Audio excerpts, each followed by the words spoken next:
All right, let's do it. We're back. And thanks for doing this. Obviously, like taking the time to walk through this. I get so many questions on training. How do I set up my training program? How do I work on hypertrophy? How do I work on strength? How do I work on power? There's just so many pieces of training. It's pretty complex, but I think it can be simplified pretty easy, especially by someone like yourself who's been doing this for so long. And so my goal of this podcast was kind of to break this down. And this would be good for trainers, I think, especially physical therapists.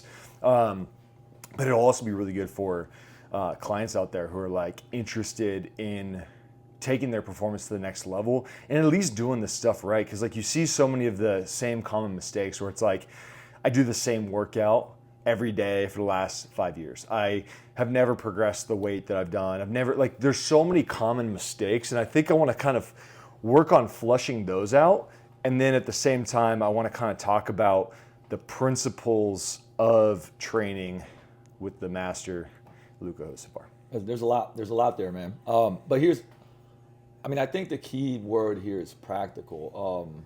I would highly encourage you, by the way, if you geek out, it's a really good series from my friend Andy Galpin on Huberman, and that he goes. You're talking about like 4-hour episodes, and there's like 6 of them. So if you got like 24 hours, you should listen through that. But I mean, really good stuff. But I think that this is part of the challenge. A lot of times is distilling things down to practicality, where a person can take the thing and go do it, right?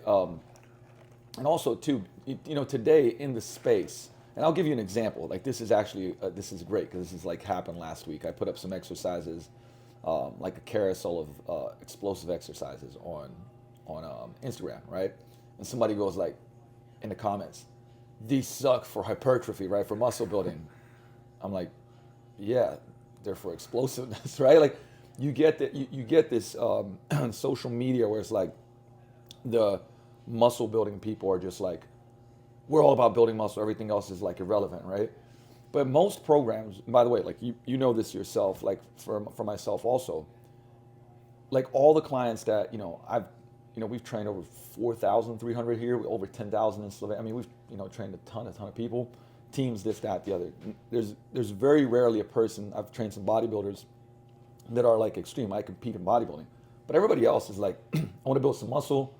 I want to get stronger, I want to get leaner, I want to move better, my cardio sucks, right? They want multiple things. And so we'll talk about that today. How do you create programs where you're developing different things, right? It's not just, I just want to get jacked out of my mind. Sure, listen, there's people that want that too. But even that person will be like, cool, so you're fine if, you're super tight in your hips, you can't walk up the stairs and you get out of breath, or and there are folks that'll be like, absolutely don't care. I want to put on 30 pounds of muscle, right? But in general, it's like we train to improve our lives, right? To look better, feel better, play better, right? That's the kind of like the three things. Now, play better, maybe, get the NFL guys in, is legitimately to play better on the field, right? But for, I don't know, a client, Tim, is like he plays golf, he plays, soccer, like competitively. I can go on and on. Des plays flag football, right? She wants to look better. She wants to feel better. She wants to be able to play flag football, not injure herself, and make others not look that great, because that's part of the game. Well, and then that brings in the question, and what I have conversations with my patients all the time is like, they'll be like, well, like I can do a bunch, like I could squat, 4 sets of 50 with this weight, like aren't I strong? And I'm like, well, that's like more of an endurance thing. We're talking about, like, for example, return to sport with like an ACL, meniscus tear, something like that. We're testing with dynamometry. We're testing peak strength, peak torque. And so like that's a very different metric than say like how many times can you do a single leg squat under body weight to 60 degrees, right? That's an endurance test versus like a three hop test, right? 3 single leg hops in a row. We're testing more of like power and explosiveness.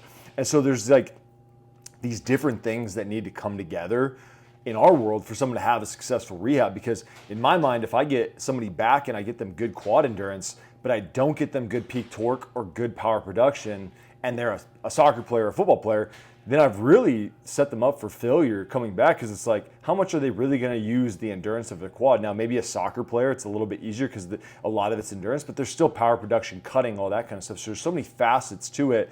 And I think it gets overwhelming to people where they're like, man, there's just so much stuff to train. So let's start from the beginning. Building a training program, where do we start? Do you consider things like age or like chronological age, like, you know, I'm however old, or training age, current fitness level? Like how do you utilize that to like start from the foundation of the program? Absolutely. I mean, you have to find out where they are, what they've been doing, because, and here's why, right? If somebody hasn't been doing much or anything of training, it doesn't take much to get an adaptation. So for example, you hear a lot of stuff like, I actually have clients that train twice a week and have incredible results, right? Over, like for instance, they do 2 strength training sessions a week, and then they do activity and some cardio and stuff like that, right? They've trained with me for years.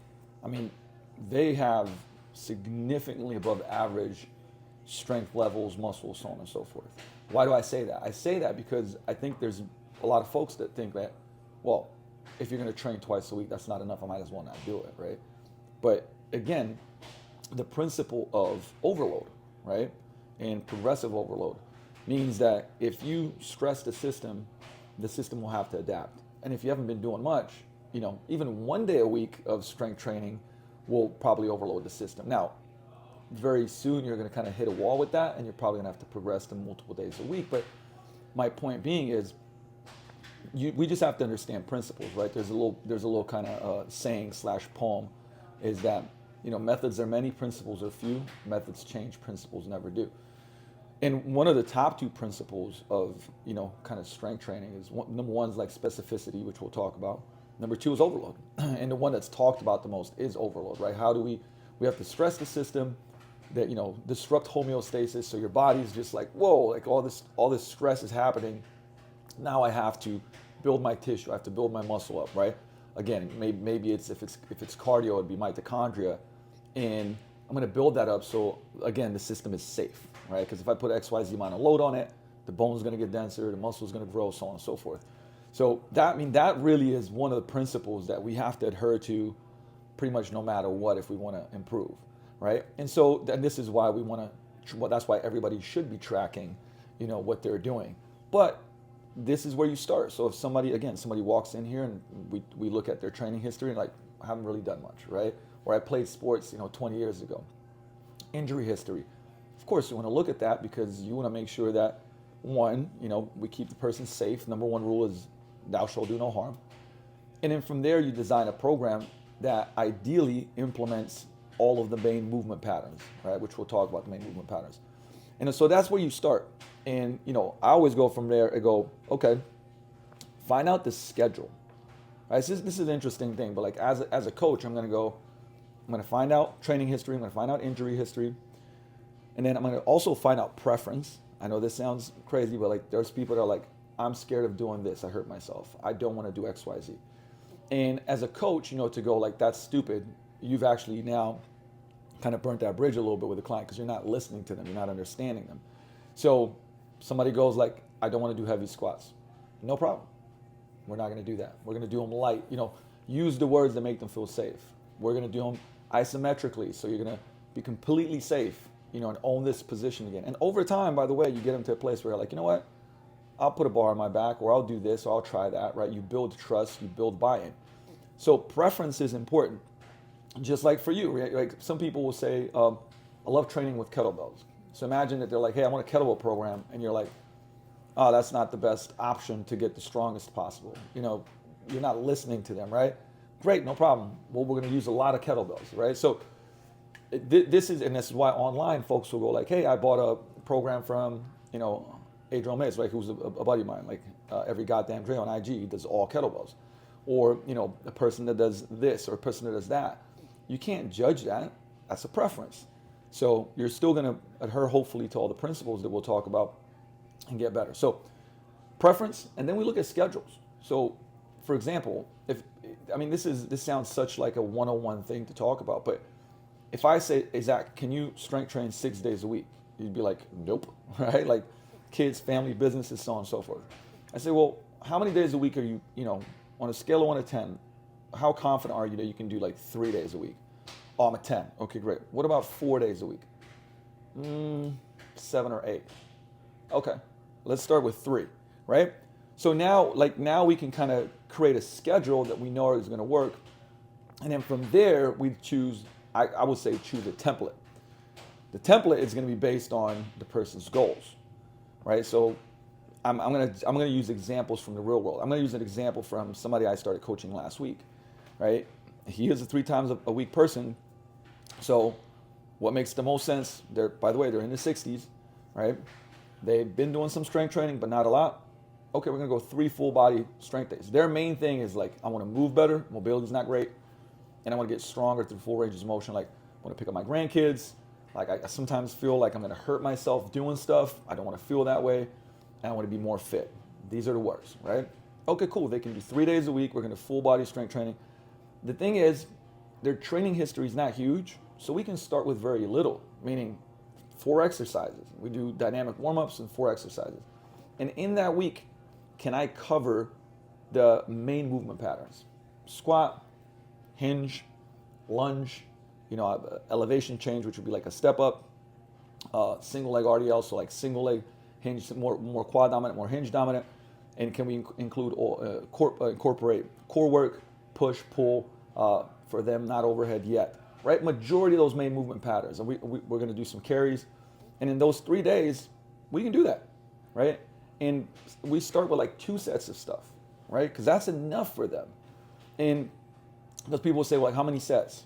Well, listen, if it doesn't take much to make a change. By the way, studies show that a beginner can use as little as 50% of 1 rep max, right? And see changes in strength and muscle. Hypertrophy. I'm going to say hypertrophy, but I'm going to say muscle because it's simpler, right?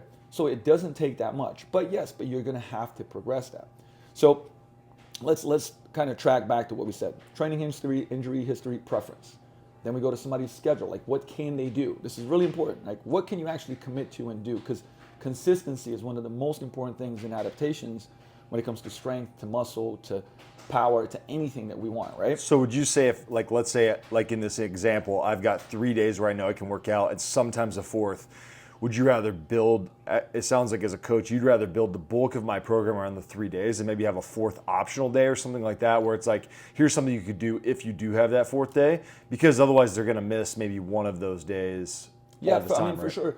Usually, by the way, too, it's like, I'm speaking from perspective also of having a gym. So on other days, I might say, hey, do you have 20 minutes, 30 minutes that you can do something at home, right? And that might be mobility work. It might be cardio zone 2 stuff. It might be, again, we're going to reverse engineer it based on what their goals are and where they are, because we might start very foundational stuff, but like, hey, can you do some cardio at home for 20 minutes? Yeah. Can you do some body weight stuff? If somebody, by the way, it happens a lot, right? Comes in and is like, hey, I want to build my butt up, right? It's like, oh, okay, cool. Can you do these body weight drills at home for like 20 minutes twice a week because you can't come in and strength train? Yeah, I can. Awesome, right? I'll make you a program for that. So this matters because we have to start with, what a person can do. Like in PN is always talked about, right? Like what you know, what you can do, and then what you can do repeatedly, right? That's what matters. Like if I'm telling, if you're like, hey, listen, I want to get this nutrition plan, and I'm going like, all right, man, we're gonna do these calories and these macros. I want you to do this, but you can't do that repeatedly. Like that's the reality of it. So now the programs, I can write the best program, but you can't do it repeatedly, so it's irrelevant. Well, and this is my question too, because this is what I see. I used to do this myself when I was young, and I see this commonly. And maybe you think this is a mistake, or maybe not. But I see so many of my patients, even especially the younger ones, but even up to like later ages, they train like they're a bodybuilder, and they do this like back and bis, chest and tris, legs, abs, and another day. And they do like a 5 or a 6 day bodybuilder split, which is a very interesting way to work out. So tell me about that, because then it sounds like this 3 day, tell me about how you would program like someone who has 2 days versus 3 days versus 4 days. Because like I've always thought about maybe 2 days full body, 3 days like maybe like full body, but like maybe some switching focuses, and then like 4-day upper lowers, but I have no idea. So talk us through that. Like if you have these different amount of days left, what would be the, like obviously there's always going to be these different factors, like what is your goal, this and that, but like overall, if people have different amounts of days available, because this is should people train 6 days or 6-day bodybuilder splits? Check this out. So this is a great question because it goes back to what I was saying earlier. Like as we go down the list of things, right? What did we say at the beginning? Injury history, training history, preference. From there, we went and looked at schedule. And of course, goals, by the way. Like I skipped that, which is probably one of the most important things, like goals. Like what is that target for that person, right? Because we're going to reverse engineer it. Then we look at training schedule, right? Like when can they actually train? From there, we pick the template. So that's where we are right now. The template is the days, right? And what is it going to be? Full body, splits, right? Well, first of all, if that person says they can train 2 days a week, that's going to be a full body program, 100%, right? Even 3 days a week for most people, full body. And look, this is straight up experience. And I mean, could I pull up studies and so on and so forth? Sure, but experience that if somebody that wants to either, get stronger, build muscle, get leaner, kind of all of those goals are probably going to be best for most people in a full body program. Which makes sense, because if you had 3 days, you wouldn't want to split that chest and tries, back and bis, and then legs on the third day, because then, to me, you're only getting one stimulus of each area one time a week. Correct. Which, like the thing is, what a lot of studies show is that we want multiple stimuluses per week, right? At least 2, and a certain amount of volume per body part, and so on and so forth. And the other thing too, by the way, like, if somebody's starting off, like, so let's take either somebody starting off or just getting back into fitness, by the way, right? If you do a full body, a chest workout, if you do just an all chest workout, you're gonna be extremely sore, right? There's gonna be quite a lot of volume on that. Then you go the next day and you go do back, right? It's gonna be very sore. So again, for most people, it's gonna be like, whoa, this is a lot. It actually might derail them from continuing to train. But if I split it up, and again, if one of my full body days is, again, I'm pretend that I'm talking to beginner here. They do their warm ups, they do some I would say reactive explosive stuff. Then they go do a goblet squat and a row, right? So they do a squat pattern and a row pattern. From there, they do a lunge and a press, and they finish off with some core and maybe some conditioning, right? By the way, it still might be challenging. They still might be sore, but it's spread out. And the next time again, they're going to hit those body parts. So the frequency, by the way, I also like it because you're going to get the frequency of movement patterns.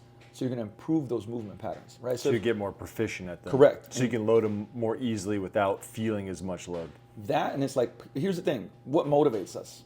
Results, right? What motivates us is to see that we're doing better. So if, by week 2, I've already hinged 3 times, squatted 3 times, lunged 3 times, pressed, pulled 3 times, right? By week 2, 3, my skill set of that movement improves. The motor units are better at, I would say, at activating those muscles. The nervous system has improved, even the skill of that movement, right? So what's going to happen? You're going to be stronger. You're going to probably be able to get a rep more. So that's going to be like, oh, wow, like I feel better, which obviously drives also motivation. Now, if I do, a chest day on Monday and I'm pressing, and then I'm not going to press again until Monday, right? I'm going to get 3 exposures versus 1. So there, there's that part of it too. And it's just, again, I'm going off of like what's more effective. If you give me, you got 2 coaches, one of them's doing body part splits with a pretty new person, and I'm doing full body, I can guarantee you that I'm going to get better results, right? Like, so, and again, I think that for most people, I've coached so many folks now too that it's more engaging. So there's a kind of like the science and art of it part here, but I think full body does so much better in that realm. Now, again, we said that we want a template. So the template is going like, can you train once a week? Definitely full body. 2 times a week, 100% full body. 3 times a week, most likely full body. Definitely, for a beginner, for sure. Intermediate might be. Another template for a 3-day a week, maybe for intermediate, might be a lower upper full, right? So again, and then you could do push-pull legs. So there are different variations that we could play around with here. And it's not, is either of them right or wrong?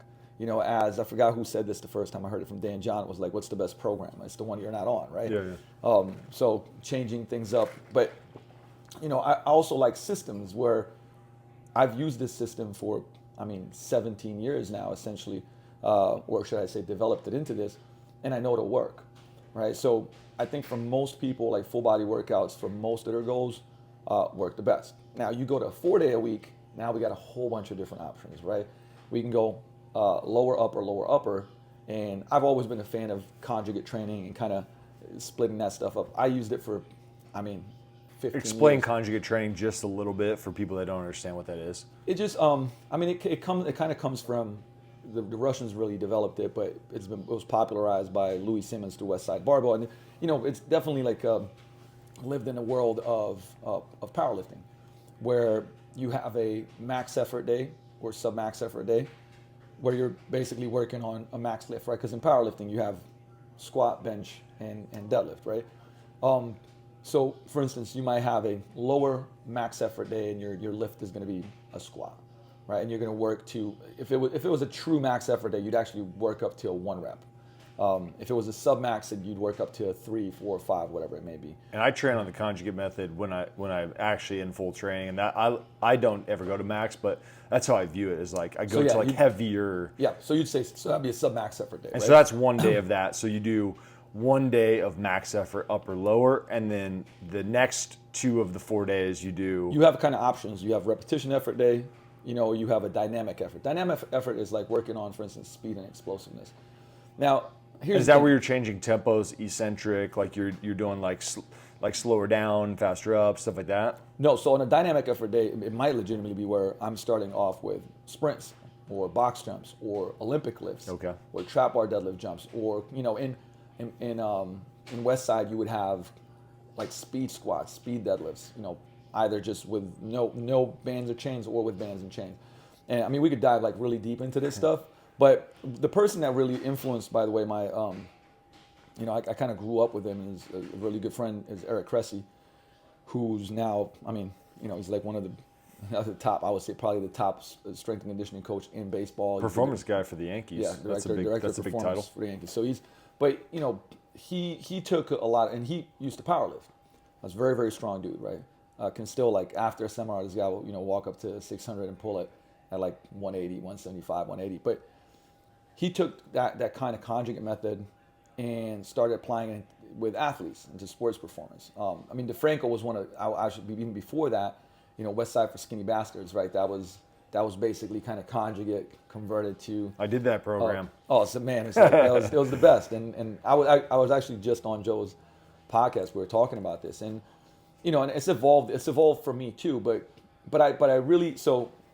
if you zoom out, we're working on different things, different properties throughout the week. So that's why it's conjugate. And again, anybody wants to Google that stuff and kind of dive a little bit deeper. But you have a max effort and or sub-max effort. You have a repetition effort, which would be like, hey, muscle building.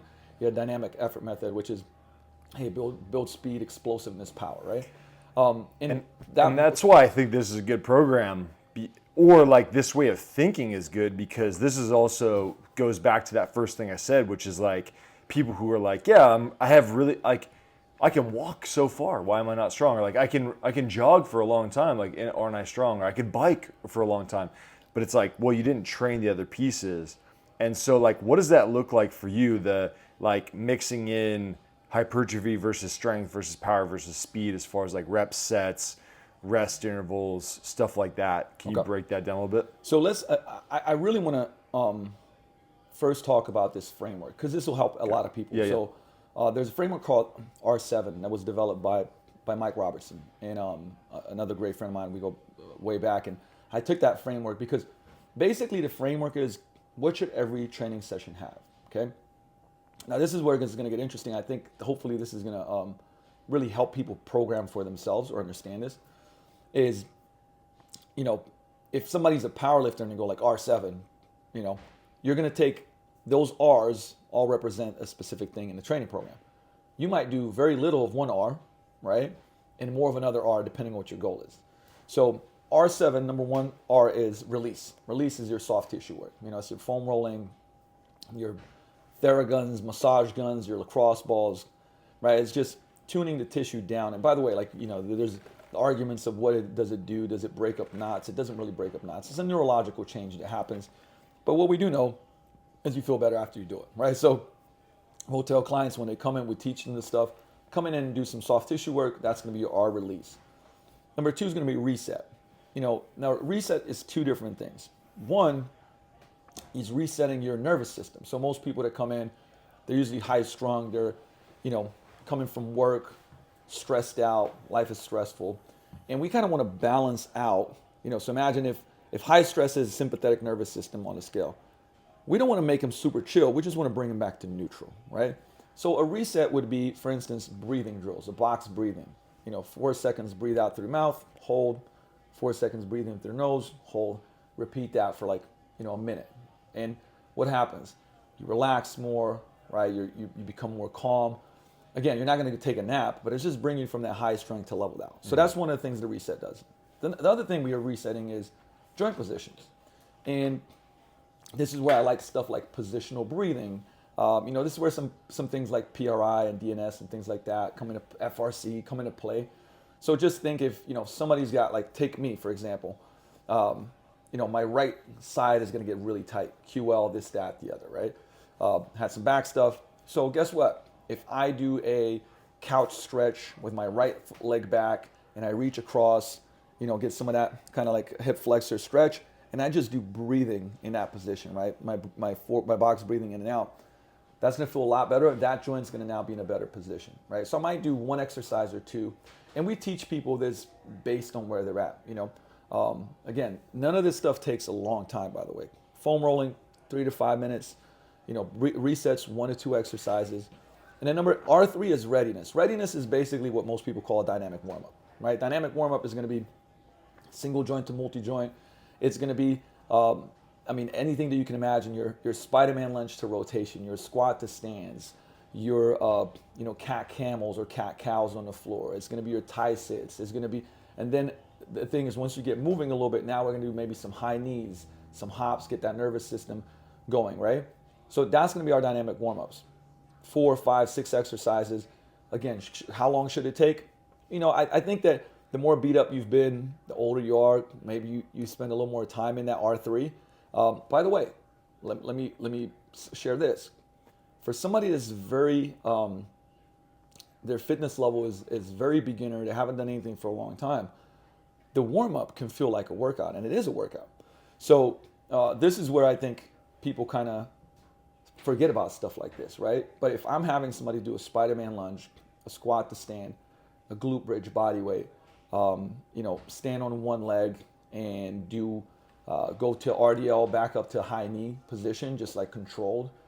And then we have them do a little bit of high knees, some skips, band pull aparts. They're going to be challenged. They're going to be a little bit out of breath. That is a workout. So when we talk about these R7s, for somebody that's a beginner, the warm-up might be like, this is already part of your workout, right? This is important to understand. So R3 is readiness. R4 is reactive. So reactive is something where we're going to have our muscles fire fast. It could be plyometric, right, where we're training the elasticity of our tendons. It might be something where we develop rate of force development, right? We fire those muscles fast. It might be power stuff. It might be, speed strength. But something, whereas to me, like our reactive is like developing athleticism, okay? Every program. So yesterday I was training Linda. She's 65. She's also trained for some years, but even when she started, right, we're throwing stuff. We're doing sled sprints. We're doing box jumps, right? And she's a savage. And every person should have R4 in their program.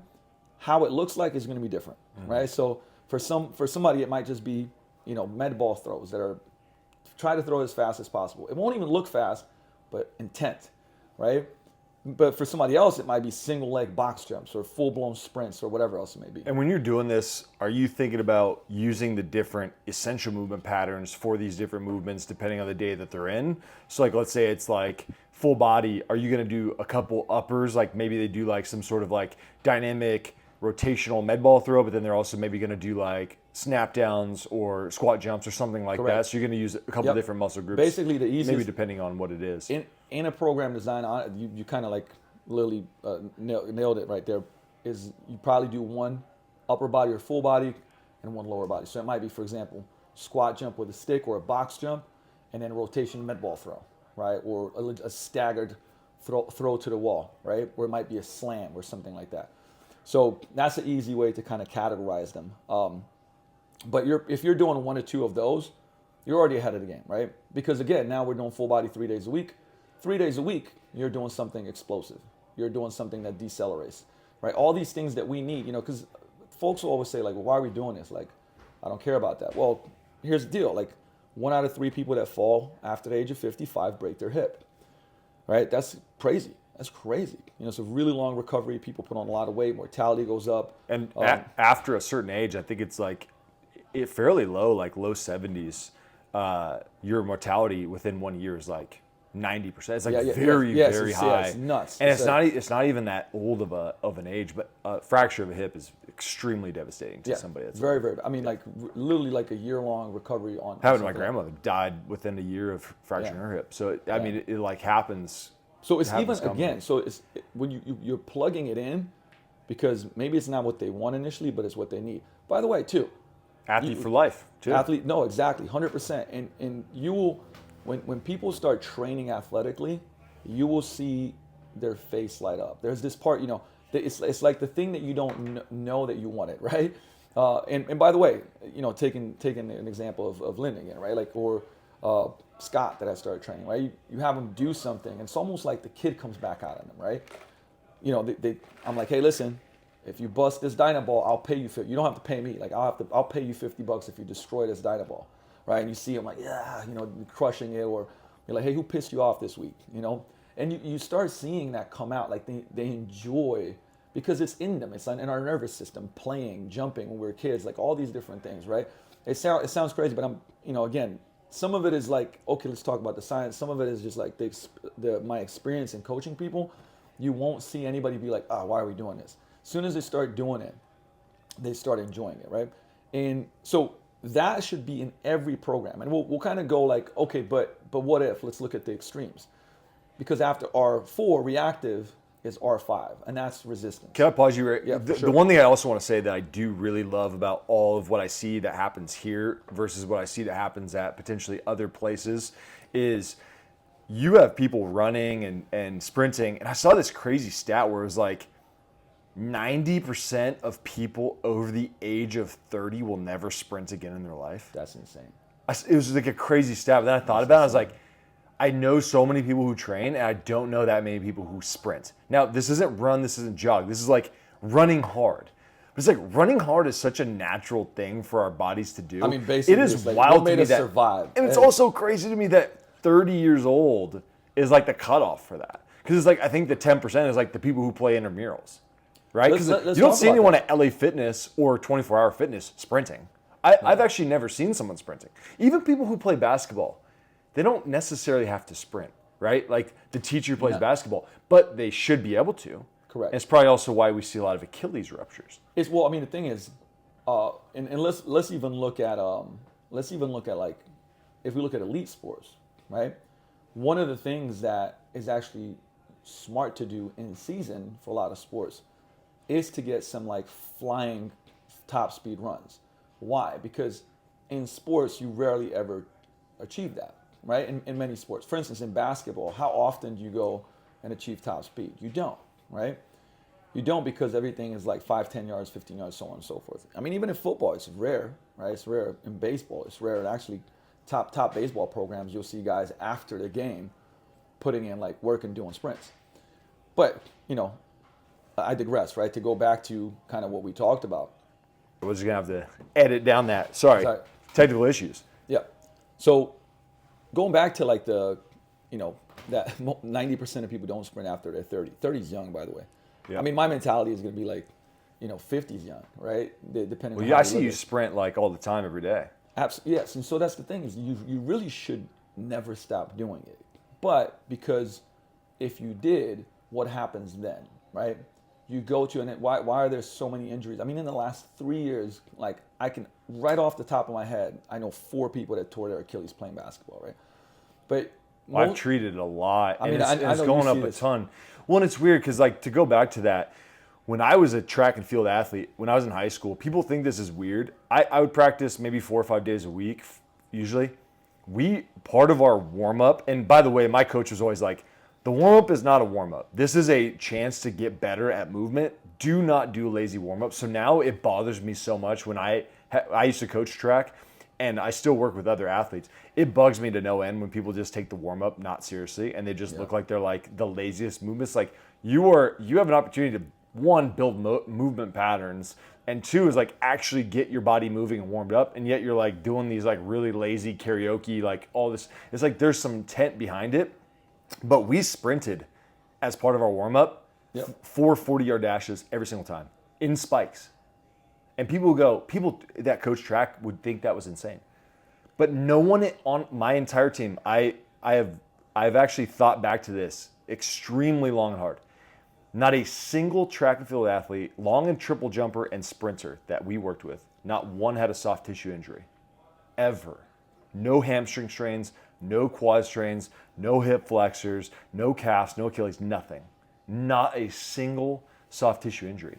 And people go like, well, then why? I'm like, well, it's because of the dosage, the chronic load over time was like, we got little tiny doses of sprinting all the time, every week, for year round. There was no off season of that. And it's interesting to think about that. Well, the thing, that's really what it comes down to, right? Like if you put, too much, I mean, one of the, I would say, the principles is fatigue management, and you got stimulus, recovery adaptation, SRA, right? But if there's this overload and you surpass the threshold of the tissues, if you haven't been doing sprints or jumps or any of that for a long time, you go to the gym, you lift weights, and then on Saturday you go play a 2-hour pickup ball game where the forces of jumping, stopping, accelerating, decelerating, your tissues are not prepared for that, right? And that's where you get the injuries, right? You're going from 0 to 100 and you're doing it like every couple of weeks, right? But you're not preparing your body for that. You're just throwing it right in there, right? And so that's where this is important, the whole sprinting, because somebody will hear like, oh, so I should just start sprinting? No, there's a progression model to it. Right? And is sprinting part of the R4 to you? Eventually, yeah. Like the fourth R? I want to build up to it. Yeah. I want to build up but to that it. was where you would do it in the workout. Well, correct. Now, we'll talk about the pieces of the pie and how this looks like later because I wanted to go through R7. Yeah, because we got to keep going back to R5. This is good stuff. Absolutely. And but let's look at the continuum, for example. In one of my last podcasts, I literally walked through like a 4-week progression model to get back to sprinting, and you'd start, number one, I wouldn't even, for a lot of people, that might be like high knees, right? On the spot and building up the intensity. So let's say Susie's 60, like she's going to do high knees for 10 seconds, at 75%, and then 80, 85. And so like building up to like what even 100% looks like or 95% looks like for her. Right, and then I would actually attach a sled to slow them down, but still have that maximum intent, right? And then you'd reduce the load on the sled. If I could, obviously, we don't have a hill right outside of the gym, but like hill sprints, there's less stress, right? Especially on the hamstrings because it's uphill, you can't move as fast, and then you kind of start progressing to that. And then when you go flat, you start with 10-yard accelerations because there's not, where really a lot of the injuries happen is from when you're going, again, you're upright, you're starting to get the top speed, the hamstrings. So you'd have this progression model, and you wouldn't start with going 95% plus top speed, right? You'd go from like 75, 80%. You build it up. And Over how long a period of time would you say? I mean, like just generally 4, 6, 8 weeks are you looking at? Well, here's the thing. It goes back to that part 1, training history, injury history. But you could progress somebody like in about 6 weeks, to running pretty like 95% of their top speed for like shorter distances. For example, like 20 yards, 25 yards, so on and so forth, right? If they're generally pretty healthy, in a nice progressive week by week model, right? So that's the key. That really is the key, and it's the key for everything, right? Most of the time, what you see is people, again, it's the dose, right? Too much, too fast, and then something happens. You're too sore. You strain something, you pull something, and you go like, oh, this is not for me. But really what it is like you just didn't dose it appropriately. And this is why I think structure is so important. I think that's why, having a structured program. By the way, there's so much data behind this, even in the category of people that lose weight and keep it off. one of the 7 factors of the people that, like, for instance, lose weight and keep it off for good is they're part of a community that have a structured program, right? Because it's like you're being guided, you're not having to guess. And I think that's a really, really important factor. And the expertise of, if you ask most people and we talk about tissue tolerance and where they should start, like, that's not your expertise. Just like if I need a lawyer, I absolutely could go and read all the books. It's going to take me however long, right? But there's a lawyer that's probably way better that can guide me through that process, right? So I think this part of it is really important. And by the way, like, for most people, by the way, if you're not in an extreme, like if you're a powerlifter or a bodybuilder, right? And it's like, I want to be the best in the world. Like, that's an extreme. And it's like, how much of that do you need to do? Well, probably like anything is interfering with that main goal if you're so dialed in. But for most people, right, it's part of why I started, not started, but I call it the Athlete for Life method, but it's the way that I train. Like, I want to be athletic for life, right? Like, hey, I want to have muscle. I want to look good. I want to be healthy. But man, I want to be able to do shit. I want to be able to, dunk it still. I want to be able to sprint up a hill. I want to be able to play basketball for 2 hours whenever I want to, right? I hike for what I like. People want to be able to do shit. Like, that's the reality of it. So the program should prepare you to be able to do that, right? So I think that's important. So that's our R4 that's reactive. The big, for most people, the biggest chunk is going to be the R5, right? Which is resistance. Now, here's what's interesting. I think it was Alan Cosgrove that said this to me the first time, but like, resistance training to me splits up into 2 things, right? Strength training and resistance training. And somebody said, what do you mean by that? Well, strength training is like training to help you get stronger. Resistance training has other things, like it might be strength endurance. For a lot of people, it's going to be muscle building, right? It could also have components of strength, speed strength, being explosive, so on and so forth, right? So I kind of clump it into 2. Does power fall into that? Like anything that just uses an implement where you're getting resistance, but you're saying if you're not training truly for strength, we don't call it strength training. We just call it resistance training. Is that what you're saying? Like that's how you're kind of differentiating. Correct, but exactly. But to me, it's like usually resistance training for folks is going to be like, I want to have both, right? People want to get stronger, right? And by the way, like if you look at the science of this, right? You can get stronger without building muscle, right? You can build muscle without getting that much stronger, right? There's an overlap, by the way. But take a fighter that's, hey, listen, I can't go up in my weight category, but I want to get stronger, right? We can train that because we're gonna use modalities of like lower reps, 2 reps, 3 reps, clusters, concentric only training. Like there's a lot of different things that we can do where this, isometrics, so we're overcoming isometrics, where this person can build strength but not put on that much muscle, right? And or none if they're a wrestler, they're an MMA fighter, they're whatever, right? Then you have something called sarcoplasmic hypertrophy, right? You have 2 types of muscle building hypertrophy. It's myofibrillar and sarcoplasmic. And without diving too deep, sarcoplasmic one is like more of the bodybuilding pump or whatever. You might build a bigger muscle without getting that much stronger, right? And that confuses people. I just had a patient the other day who's like, well, I'm doing all this hypertrophy work. Had him in BFR, doing all that kind of stuff. They're like, isn't that just getting stronger? And I was like, well, you can increase muscle size. Now, I think there's a good correlation between cross-sectional area of muscle and strength. So you kind of need cross-sectional area to create maximum strength. Like for this example, a fighter at 155, they could probably only get so strong with the muscle size they have unless they're willing to get more size and get bigger. Correct. Yeah. And by the way, too, like, look, there's a certain point in time where you can't, like, if you continue to put on more weight on the bar and get stronger, you are going to build muscle, right? So what I'm trying to say, though, like, when we put these into 2 categories, and look, this is a really good visual example, right? Look at the number 1 bodybuilder in the world, right? They're strong, right? They're strong, but they're significantly weaker than the number 1 power lifter in the world, right? But one has more muscle, one has a lot more strength. So, or same thing, you look at Olympic weightlifters. Now, obviously, those guys are like explosive as can be, and at like lower, right? Like a lower weight, so, well, depending on which category you're in. But these guys are, doing like snatches with more than double their body weight and stuff. It's kind of crazy. Yep. Now, but my point being is that, this is where you kind of like pick and choose. And this is why when I started with like, what's step 1, right? Finding out training history, injury history, preference and goals, right? What is your goal? Like you work backwards, right? If somebody goes like, dude, I want to look like, which is, by the way, I've never had it happen where somebody comes in and goes, hey, I want to look like Flex Wheeler, Give me the Ronnie Coleman look. Absolutely, nobody's come in and done that, and I love asking. Most women that I've encountered, I even get it in PT where they're like, "This isn't going to make me huge, is it? Like Correct. all these exercises are going to make me giant, is it?" Huge, like that's a huge thing that comes up, right? Like I don't want to get too big, right? So,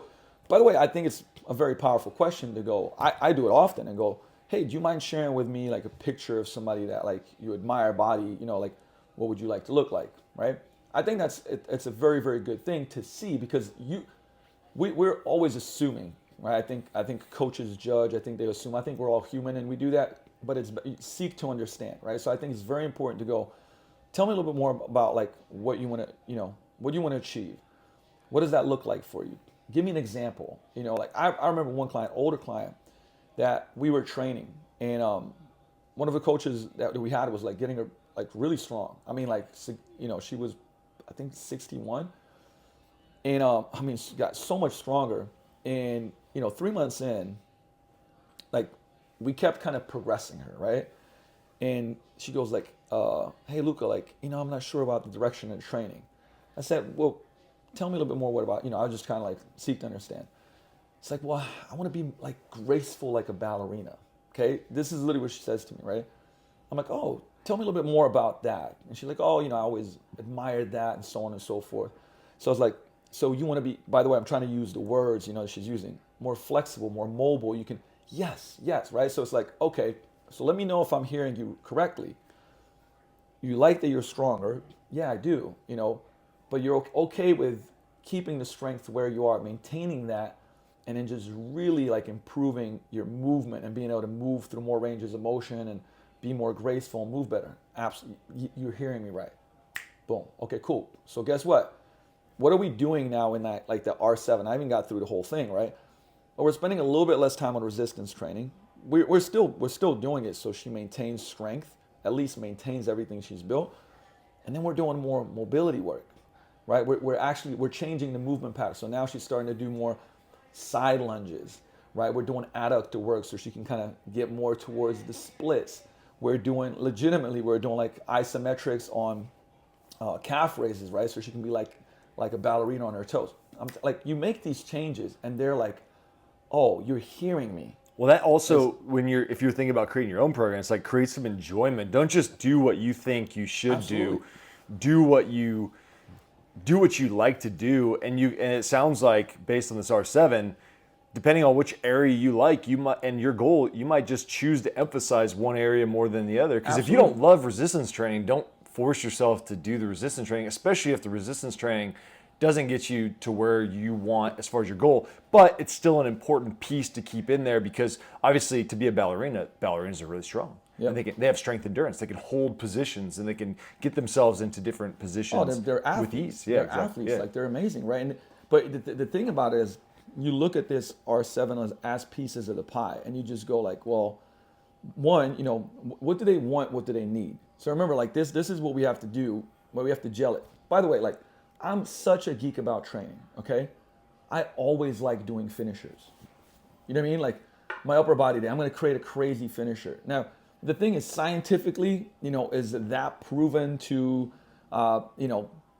sometimes I might push it too far, but guess what? I enjoy it, right? I like kettlebells. Not like kettlebell's a great tool, but it's not anything, extraordinary it's better than another tool. In some things it is, I think for certain exercises. And kettlebell pros will roast you if you use a kettlebell wrong. Correct. Yeah, I learned that on Instagram. Oh yeah. And by the way, I've been doing kettlebell since. Pavel was one of my mentors. I did the first RKC in 2004 in Europe. Like I've been doing it for 23, 24 years. And by the way, I was part of the. I was hardcore RKC. Then I went to Strong first. And sometimes again you kind of fall into this. You can't do these other things with kettlebells. As if there's like some type of rule around like you're gonna go to jail if you do multi-directional this, that, the other, right? But it's all the reason I bring this up is because even in our programs I try to keep it 80-20, right? And think 80-20 is 80% of it is like the stuff that you need and it's like, and they're going to enjoy too doing. But 20 is like, oh man, like, you know what, Luka? I really want to not feel this flab on my triceps, right? Now, scientifically, if we do a bunch of triceps work, is that just going to go away? No, it's going to go away with nutrition and building muscle. But that person, if I include a bunch of tricep work at the end and they're feeling that, they're like, oh man, I love that, right? We're working on that. Or abs, right? Like, hey, we're going to do an ab finisher or glute finisher, right? I feel the butt pump. I feel like my abs burning, right? We finish on a note of something that they want to do. That's like smart from the art of it, because now it's like they're enjoying that, right? And by the way, there's a great, I know kind of veering off and coming back, but I hope this makes sense though. There's a great book called The Power of Moments by Chip and Dan Heath, and they talk, and by the way, the whole book is phenomenal. But one of the things it takes, what do people remember, right, in a training session? Or should I say in any experience? Like, so if you go to Disney World, whatever, right? You remember the peak or the low and the ending, right? You remember the ending. So that means if I curate the ending for the person to enjoy it, to be engaged, to be challenged, it's why we do finishers at the end of group workouts, right? It's why we do the huddle at the end of group workouts, because the ending is powerful. It's a great experience, right? They tell me they want to work on their arms. We do arm farm at the end, right? Oh man, I got a crazy pump in my arms. By the way, pro athletes like this. Everybody likes this shit, right? Now, the ending of that experience is memorable to them, and that's what they leave with. They tell others about it, and guess what? They want to keep coming back. So we're using the psychology of what people remember to also design a training session. So the reason I bring this up, because it is an art and a science. Yeah. Right? We can talk about all these principles, but there's an art to the designing a training session too. So again, what did I say? That you need to have consistency to get adaptation. So it's one of the most important things there is. Like, if you don't do it consistently, you're not going to get the adaptations you want. Okay, so will I give up some, this is scientifically more optimal for the fact that they keep coming back? Absolutely, because consistency is the things that are going to get them results, right? That's why there's always the joke of, the best program in the world done inconsistently is going to, get crushed by a program that's like, so, done very consistently with a lot of effort. That person's going to get better results, which is true. Yeah, right? Like the person who does like 100 push-ups a day, 100 pull-ups a day, 100 sit-ups a day, 100 air squats a day, and they do that consistently over the person who has like this crazy program that's so intricately designed and doesn't do it. I mean, I've seen that in practicality, where I've seen people in really good shape. I go, what do you do? And they're just like, they tell I walk 2 miles, I do 100 push-ups, I do 200 air squats, and you're like, whoa, that's crazy. Like, you got a good result out of that. And that's why, right? There's consistency and there's effort behind it. So, and again, like we're talking about, let's find the sweet spot between the smartest training program and also something that's engaging enough, right? Yep. Now, that took us through R5, and I'm sure we're going to go back into this, because I do, in R5, I'm sure, actually, let's stay here, because the question is going to come up about rep ranges and sets and things like that. This is where it goes. Yeah, I think so. And here's the deal, right? These, by the way, I'm going to cluster this and simplify it, because I think that's a good thing. Strength is going to be somewhere between the 1 to 5 rep range, maybe even 6. Most of the time, we're not going to do one rep things with clients, unless it's like clusters and things of that nature. But think about that block. Like, if I want to get stronger, I'm going to work somewhere in that 2 to 5 rep range most of the time, right? Then you got this kind of like muscle building / crossover muscle building strength, 5 to 8. Then you got this pure muscle building, like 8 to 12, and then 12 and above. You got some, people will kind of categorize either muscular endurance or metabolic stress if we start going higher rep. Now, most of like Brad Schoenfeld, who's become a good buddy, has done a ton, and Eric Helms, like they've done a bunch of studies on this.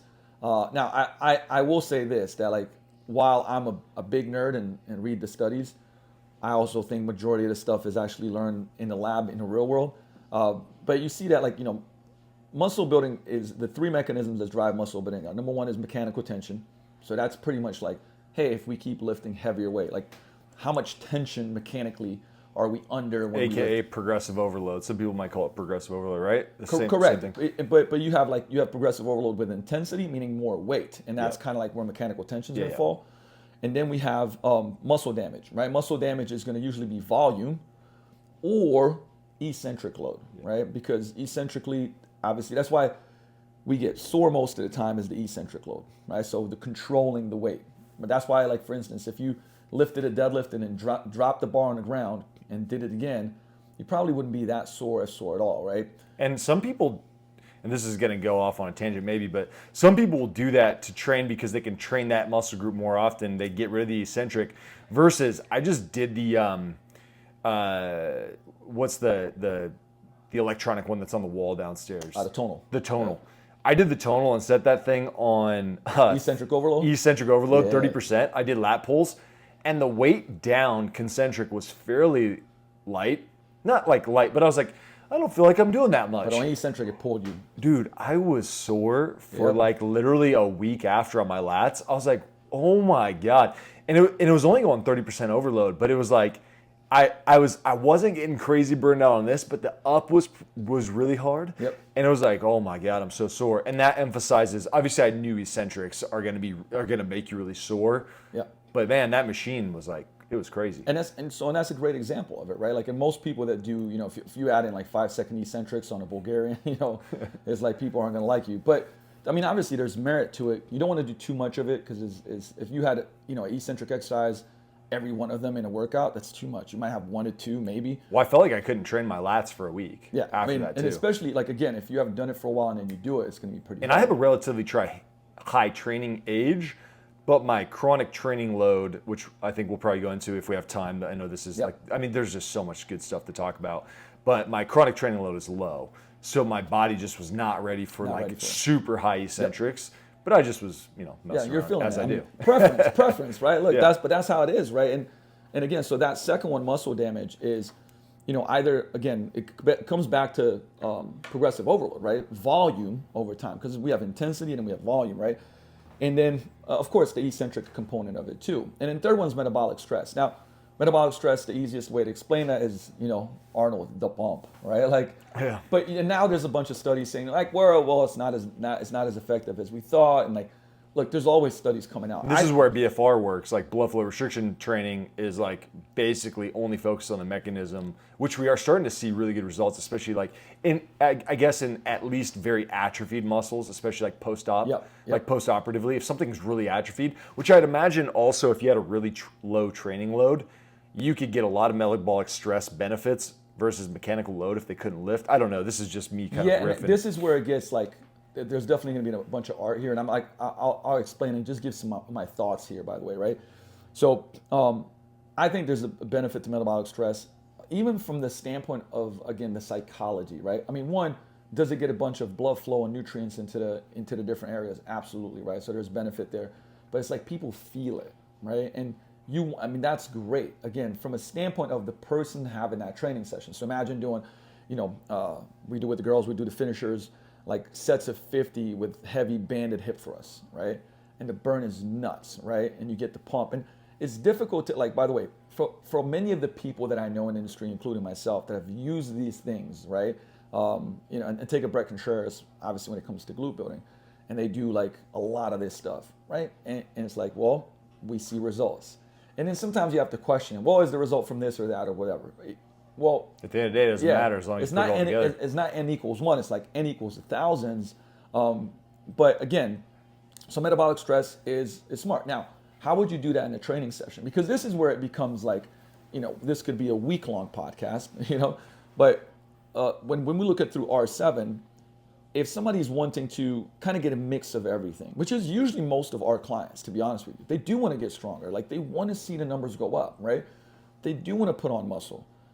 Guys, girls, like depending on which areas, girls might be like, oh, I want to put some more muscle on my glutes, but I don't want to get too big in my upper body. Like these are all things that we take into program design, right? Like again, I said that preferences is important. Imagine step one, like I'm not listening to your preferences, right? And then all of a sudden, like, somebody comes in and they're like, I want to, like they're thinking, I want to have lean tummy, build my butt up. I don't want to get my quads too big. I want to work on my shoulders some, but I don't want to have like a massive upper body. And you didn't listen to those preferences, and all of a sudden, like, you got these crazy upper body days, right? week 3, they're like, I'm out of here. They're not listening to me. So this is why this is important, right? Because we talk about training and program design, and it's like it comes down to the individual. But for most people, they're going to have a mix of that in their training program, right? And I'll give you an example. Like, I will literally give you an example from, yesterday, Wednesdays I do, actually it's 2 days ago, a ton of semi-privates. Probably do about like 20 in like 3 hours, right? So I'll be dynamic warm-up. So we'll go through the release, reset. We'll do dynamic warm-ups. And then from there, they did some power skips, right? And power skips is kind of like, imagine like you're skipping like a kid, but every skip is actually as high as you possibly can, down and back. From there, we went trap bar deadlifts, and it was like 4 sets of 3. So pretty heavy. So that's strength, okay? I love contrast sets. So contrast sets or French contrast training, but let's just call them contrast sets, is where like you'll do something heavy, you'll have about a 20, 30 second rest period, and then you do something explosive. So they did a trap bar deadlift, 4 sets of 3. Every time they did the 3, they would go to the box jump, and they would jump on a box for 4 reps, right? So they did that. From there, it was Bulgarian split squats, and those were like 8, right? 8 reps. So remember, now we're kind of in that like, yep, you can get stronger, but hypertrophy, it was a 3-second eccentric, right? So we're accentuating that. And that was superset with a dumbbell bench press, okay? From there, we went to 1.5 rep glute drive, right? So for 12, I mean, now we're starting to get into those high reps. And remember that 1.5 at the top, you're kind of like repping it for 20 if you think about it, right? Mm-hmm. That was superset with a seated band abduction, high rep, like 2 positions of 40 reps. I mean, that's the burn, right? That's the metabolic stress. And then from there, we had a pike pull-up variation, right? So we had a push and a pull. So you can see that session is a little bit more dominant on the lower body because this person wanted to build glutes more, right? But we still had athleticism in there. We still had some upper body, but this person doesn't want to develop upper body too much, right? So that's an example. So we had both mechanical tension, we had basically muscle damage, and we had some metabolic stress in there. And again, if you kind of look at the studies in muscle building, having a nice mix of that for most people will be effective. Now, but here you could go like, but what if? And then we could kind of start going down a rabbit hole and start. But this is such a good example of a program that has a lot of different pieces to it, because I think the average person that I talk to would look at that program and go, 4 reps at trap bar and then 4 jumps. And it's like, what? I'm not going to feel anything. It's like, yeah, you're not going to get the burn on every set, but that's the mechanical tension. Mechanical tension feels different than metabolic stress. And a lot of people are used to the feeling of metabolic stress being a good workout, right? Yeah. And so like, this is an interesting topic where it's like, you can still get the metabolic stress, but you don't just do everything 3 sets of 15 throughout the entire program. It's you're undulating or like changing the amount of reps and sets and what you're doing, especially per movement. It's like, of course you're not going to be able to get like a good load with a band on 4 reps on an abduction with a band. So that's the one you're using the higher reps on. But yes, you can easily also load the heavy trap bar to 4 reps because it's easy to load a trap bar heavy. And remember we said, breaking down R5, strength training, resistance training. 4 sets of 3, we're strength training.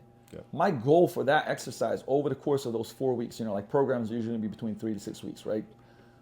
We want to keep adding load to the bar. Now, again, we might even go, and this is why I said this could be a really, really long podcast episode from a standpoint of, we could go week 1, 3 sets of 3, week 2, 4 sets of 3, right? Week 3, 5 sets of 2, right? And maybe we finish off week 4, usually wouldn't be a deload for a general population client, but it might be something like we might go, 5 sets, and it's going to be like 2, 2, 2, 1, 1, right? So what do we do? Like the volume actually dropped a little bit, but the intensity went up, right? So there's many different ways to do it. But either way, what we're doing there, we're trying to get stronger, right? Mm-hmm. And then in the next exercise, so we're trying to increase intensity. From there, we're trying to increase load in some way. So how am I going to progress those Bulgarian split squats that I talked about? There's a number of different ways. Most of the times I'm going to add a rep first, right? So like week 1, they do 4 sets of 8. Week 2, they do 4 sets of 9, right? Week 3, we might go back to 8, right? We could go to 10, but we could go back to 8 and just increase the load a little bit. Both of those are okay. None of them are wrong, right? We're overloading that movement pattern. There's just levers that you're pulling, different Correct. levers. And a lot of times, honestly, it's going to be off of what I see. There's Christian Thibodeau talks about something called neurotyping, which worth looking at. I did a whole certification through it. But it's like, some people are, this is a real thing that you see in the industry. They're risk averse, right? So people are scared of going up in weight. And the thing is, it's not for you to judge. It could be something that happened, that like, oh my God, more load, that's scary. So how would I progress somebody that is scared of going up with load? Well, one easy way to do it is what? We can just go add a rep, right? But what else could we do? Let's say that week 1 and 2, they add a rep. Like week 1, they start. Week 2, they add a rep. Week 3, we maintain the reps that they're at, but now we start controlling the eccentric, right? Week 4, we can now control the eccentric and also add a pause. All of those are progressive overload without basically using more weight. And hopefully that person becomes more confident and eventually we can increase the load. But that's a person that might have some risk averse. And you can actually recognize that through questions, talking. Again, there's a whole world of that stuff, right? And that makes sense to me because you could also pull the other levers more often. And then you're like, all right, let's just add 5 pounds. Like, what's 5 pounds for you, right? And then it's like, but we only add the weight maybe every 4th week or 5th week, when an average person, we might have added weight every 2 or 3 weeks, but we've pulled the other levers more often. Correct. Yeah. And what you want to do is shine a light, make them confident, and go like, hey, we started in week 1 with this many reps, and now you're doing 3 reps more, controlling the eccentric.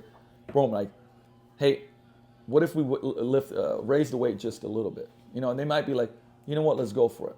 They get it, right? So because the thing is, that's part of our job, right? It's like, it's to get people stronger, but it's to it's not to just build their bodies, but to build their minds. Yep. This might sound corny, but I'm telling you right now, like, this is one of the biggest benefits of strength training is like the folks that come in here, like I'll talk to somebody that's, 34 years old, like, well, I'm getting older.